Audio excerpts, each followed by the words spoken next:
Amen. Praise the Lord. Pakpakan na to ang Ginoo. Amen.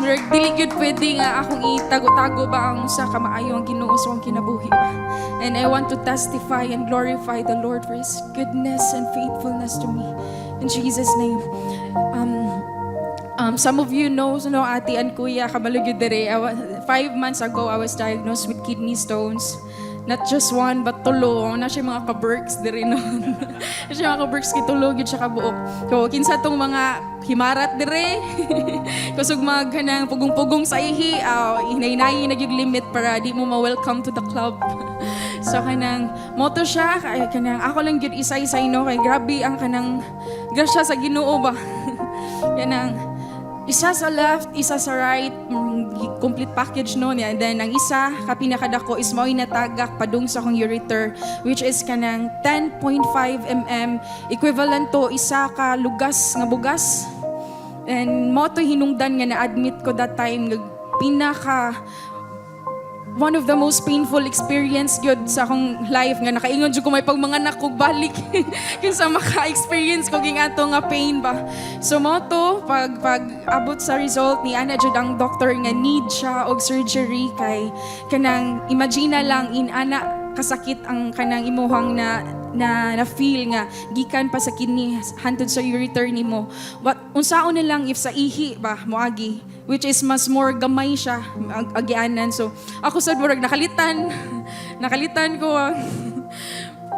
mo to ni ana akong husband niya kana unsa man nanaana man na kanang ako ni kuan lang jud ko ba nga kanang Lord samtang gakuan ko Lord dako kay kog backer Lord ikaw inga nakagamhanan akong ginuging musalig ko ni mo Lord God nga madapag yun siya dili pa siya makuan og surgery. So nihangyo ko ni pirma kog waiver sa doctor nga dili sa ako magpa-operation and kanang itagaan ko nila 4 months nga para mag kanang treatment sa kidney. Then kanang motto, welcome 10 tablets a day for 4 months. Hindi siya kanang joke, no? Grabe, hindi siya joke nga 10 times a day nga tambal. And fast forward 2 months ago, nag-second CT scan ko. Ang kanang grabe, ang kidney stone ako is naliwat na ako, gahigo.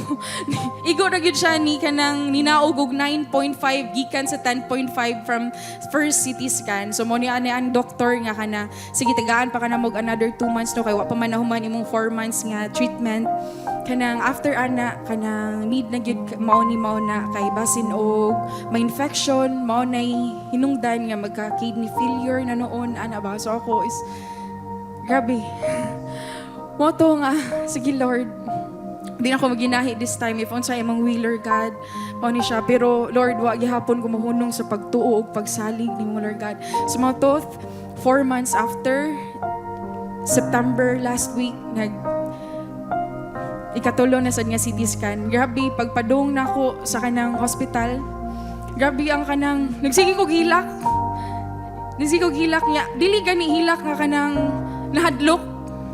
Grabe ang peace nga gipa-feel ni Lord nako ato that time ba samtang gapadong ko sa ospital. Wa ko kabaw ngano. Wa ko kabaw tanan gyud nga din nagsigilag balik-balik sa ako ang ba nga Lord, whatever it is that you're letting me feel right now Lord God. I'm ready Lord. Mora gyud ako ang gisigihag sulti whatever it is Lord. Grabe ang peace nga iyang gihatag gyud. Then mato pag abot sa ospital, nag-abot mi sa akong mama kay nagdungan mi wala man akong husband so kami reduha sa akong mama no. Ako siya gisultian mama padung diri grabe nagsigilan jud to akong luha mga kayo. Unsa man tinahadlok ako wala. Grabe lang ang peace nga akong na feel. I don't know if unsa man ni if ready or if surgery man gani I'm ready ma or unsa. Ito akong mama in taon no nagilak in taon nga naminaw nako. Mo to the thrilling part no na gabasa na ang kanang doctor sa result ni ana lang gyud siya kalitay ano.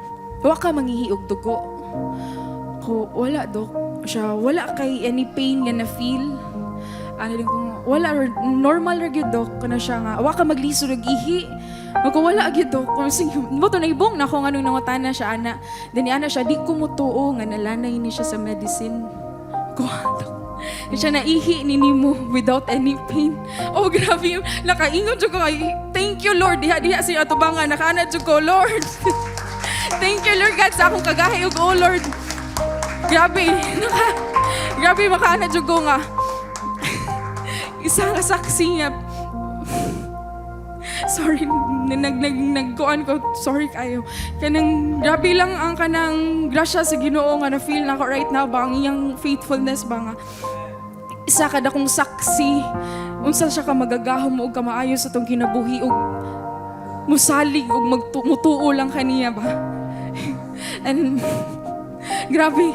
And Kuya and Ates, no? Please don't stop praying.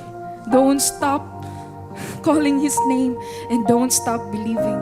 Amen.